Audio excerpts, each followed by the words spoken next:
Imagine your mother needs nursing home care. She has dementia. She cannot safely stay at home anymore. And your family is suddenly thrown into one of the most emotionally exhausting and financially terrifying situations you have ever faced. You're trying to gather 5 years of financial records, bank statements, retirement account information, deeds, insurance paperwork, and documentation of every transfer that may have happened years earlier, while also watching someone you love slowly decline in front of you. You're overwhelmed, exhausted, scared, and trying to make the right decisions while nursing home bills are piling up at $10,000 or $12,000 a month. Then, after all that stress, all of those records, all of that work, the Medicaid application gets denied because a document had the wrong wording, a page was missing, a number was entered incorrectly, or a signature was absent from one section of the file. Now imagine nobody even looked at the actual facts. No human being reviewed the overall situation. No one called to clarify the issue. No one tried to help fix the mistake. An AI system simply flagged the file, generated a denial letter, and moved on while your family is left trying to figure out how to pay impossible long-term care bills. That sounds horrifying to most people. But the scary part is that is where we are already moving. We are already moving in that direction.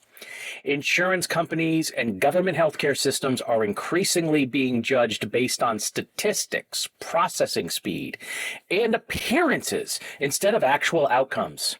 Administrators want reports showing fewer pending claims.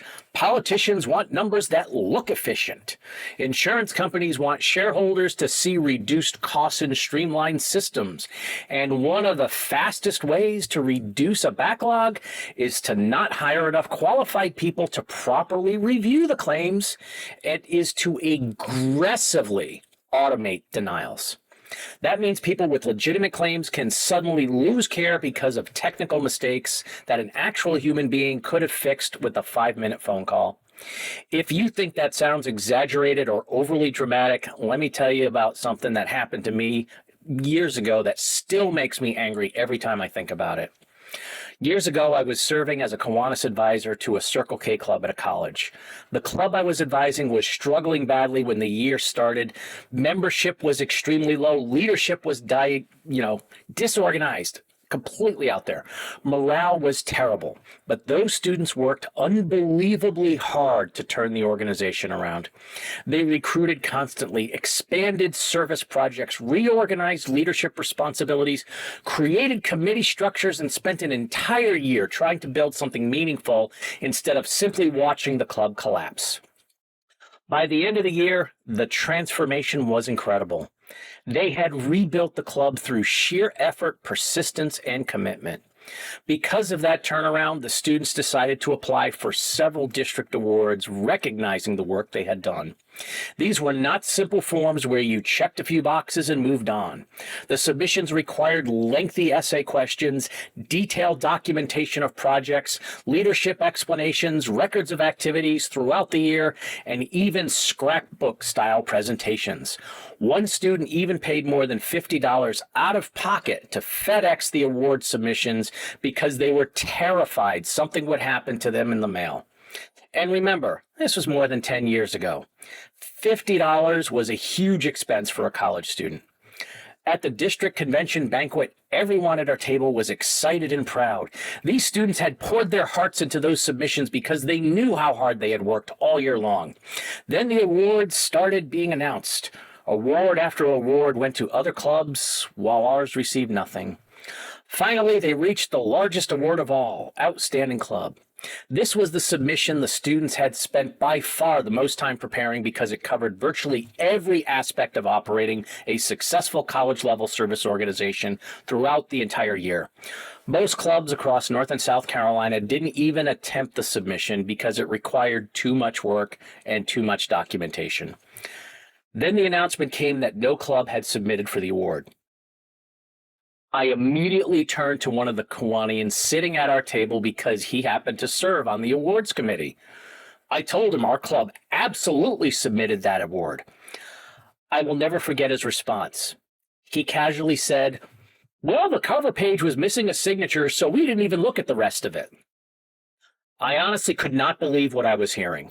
These students had spent dozens and dozens of hours assembling that submission. They documented an entire year of service work.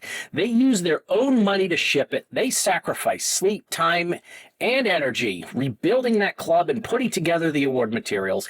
And nobody even looked at the submission because of one missing signature on one page, even though signatures from that exact same person were already included throughout the rest of the materials.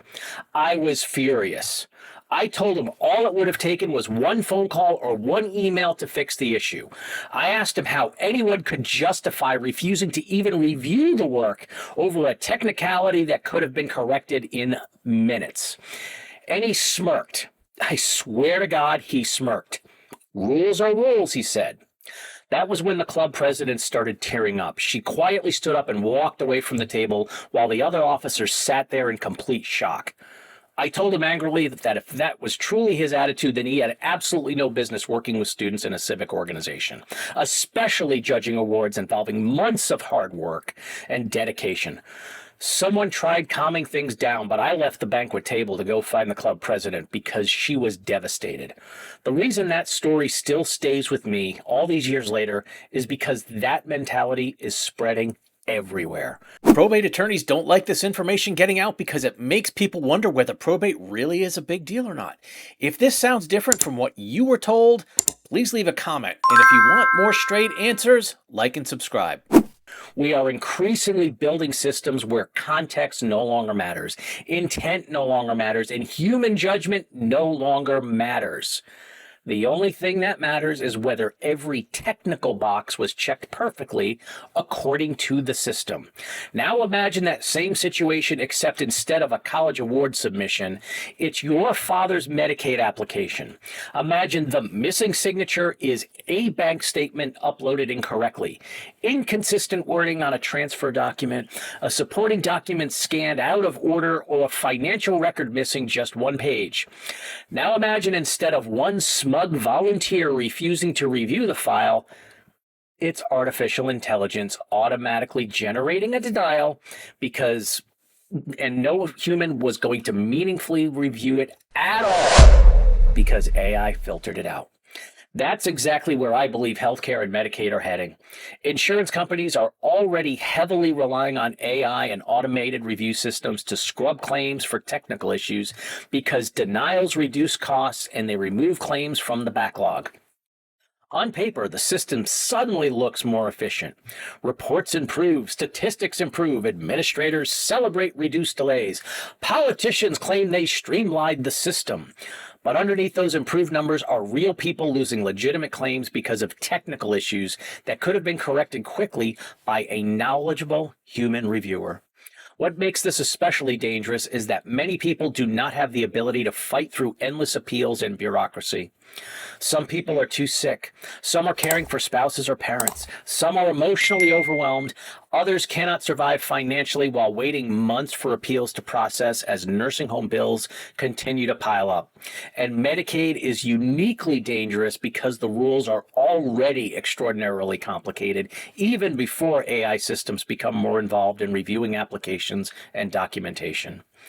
This is why I constantly warn people that if Medicaid planning is not something you should approach casually, you cannot safely assume that watching a few YouTube videos suddenly makes someone capable of handling Medicaid qualification and asset preservation in the right way. Even many estate planning attorneys avoid Medicaid planning entirely because the rules are so technical and the consequences for mistakes are so severe. Even among attorneys who do practice Medicaid planning, many only use one or two straightforward strategies instead of fully understanding the many legal and financial opportunities built into the system to preserve assets correctly. The reality is there are lawful and effective ways to help families preserve significant assets while still qualifying for Medicaid benefits when the planning is done correctly. But timing matters. Structure matters. Trust planning matters. Transfer documentation matters. Beneficiary designations matter. Asset titling matters. I have seen many plans where the only goal is qualifying someone for Medicaid without forcing the immediate sale of the family home, only for the family to later discover that Medicaid estate recovery liens still got placed on the home at the risk as soon as that person passed away. In other words, the plan technically worked in the short term while still failing the family in the long term because nobody planned several steps ahead. That is why my team approaches Medicaid planning differently. Our goal is not simply helping someone qualify temporarily in the short term.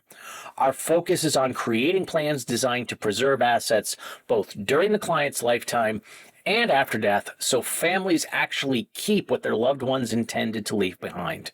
That requires a much deeper understanding of the rules and a much more comprehensive strategy than simply filling out forms and hoping for approval in an increasingly automated and unforgiving system. If you want to better understand how Medicaid planning really works, including the strategies and planning opportunities most families never learn about until it's too late, go to freemedicaidcourse.com. Again, that's freemedicaidcourse.com. And if your family needs direct help navigating Medicaid qualification, long-term care planning, or asset preservation strategies, contact us through the Care Assistance Center, and you can read more at careassistancecenter.com. And as I always tell my clients, please stay safe, plan ahead, and enjoy life. And whatever you do, make it a great day.